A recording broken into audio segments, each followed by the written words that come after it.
A woman was playing on the beach with her few-month-old baby when suddenly a stranger came over to strike up a conversation. In the brief moment when the woman was distracted, her daughter in the stroller mysteriously disappeared. The woman panicked instantly, rushing barefoot in all directions. But no matter how hard she searched, there was no trace of her child. The man who had approached her was now walking swiftly through a distant alley with several accomplices, disappearing from view. Little did they know, they had just crossed paths with someone they should never have messed with. The woman's name was Mary, a former elite agent. But after giving birth to her daughter, she fell into severe postpartum depression, feeling as though she was trapped in a black hole of emotions. The father of her child was Chiang Ge, a powerful high-ranking official, a man who secretly had an affair with her while still married. To put it bluntly, Mary was the unacknowledged mistress. She had once been Chiang Ge's personal bodyguard, and as they spent time together, their feelings for each other grew, leading to the birth of their daughter, Xiao Bao. Chiang Ge had promised her he would divorce his wife, but he never kept his word. Heartbroken Mary, under the guidance of her mother, decided to take her daughter and get away for a while to clear her mind. They went to a poor third-world country, hoping to temporarily escape the chaos of their lives. On the taxi ride,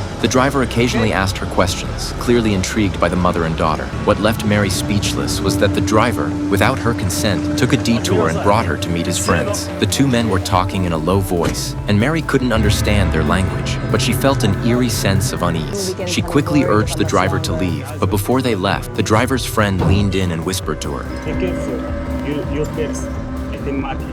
Pickpockets, you know?" Finally, Mary was dropped off at a nearby hotel. After settling in, she took her daughter for a walk around the area. Everything seemed so peaceful and serene, and for a moment, all her pain and worries felt distant, as if they had faded away. But she didn't notice that a pair of eyes were watching her from a distance. The next day, Mary took her daughter to the beach. The breeze was gentle, and the warmth was comforting. The two of them were immersed in the tranquility, but danger was quietly closing in. Not far away, three men were walking toward her. One of them, a young man, approached and pretended to be a vendor selling bracelets, distracting Mary. In those few seconds, the other two men took the opportunity to snatch Xiao Bao. When Mary realized her daughter was gone, she immediately panicked. Meanwhile, the human traffickers had already fled into the streets, and Mary ran barefoot, desperately chasing after them. The traffickers quickly split up and fled in different directions.